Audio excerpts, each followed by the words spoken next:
Il 24 marzo è il giorno dedicato alla memoria dell'eccidio nazifascista delle Fosse Ardeatine del 1944.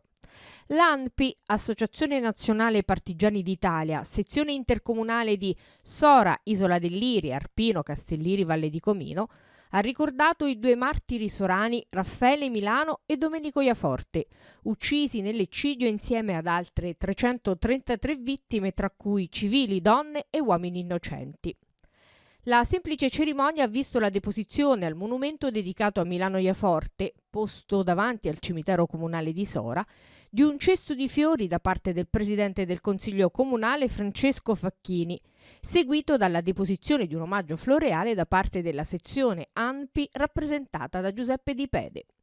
A portare il saluto del comune di Sora il presidente del Consiglio Francesco Facchini, che ha voluto ricordare l'importanza del sacrificio dei due martiri concittadini Raffaele Milano e Domenico Iaforte e di tutti coloro, vittime innocenti, la cui vita fu disprezzata e utilizzata per una rappresaglia brutale.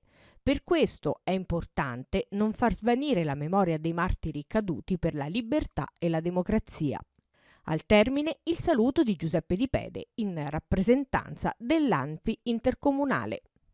Oggi ricorre l'eccidio delle Fosse Ardeatine e la città di Sora ha comunque dato due martiri a questa barbarie che è stata fatta dai nazisti. È stata una rappresaglia in risposta ai fatti di Via Rasella, dove i GAP romani, i partigiani romani, misero una bomba e morirono 35 soldati della Wehrmacht, e quindi per rappresaglia i tedeschi rastrellarono 10 italiani, ogni tedesco morto, anche con un finto avviso, perché poi non sto qui a rifare la storia, ma comunque c'era un finto avviso che si sarebbero presentati entro 24 ore, ma fu fatto subito. Ci furono responsabilità dirette del fascismo, perché il prefetto che stilò la lista dei 350 italiani era il prefetto fascista della Repubblica di Salò, quindi fu il fascismo a collaborare con questa strage.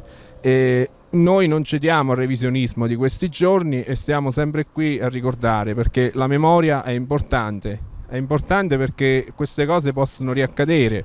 Le notizie delle guerre che ci arrivano non solo dall'Ucraina ma anche in altri luoghi del mondo ci fanno far sì che la memoria deve essere sempre davanti a tutto per le giovani generazioni, appunto perché queste cose non debbano più accadere. Ringraziamo l'amministrazione comunale che è presente anche oggi qui, con cui abbiamo fatto diverse iniziative per la memoria.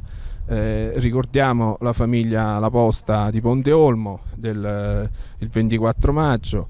Ricordiamo l'iniziativa, il convegno fatto sulle madri costituenti con l'annessa richiesta dell'intitolazione del largo davanti al comune.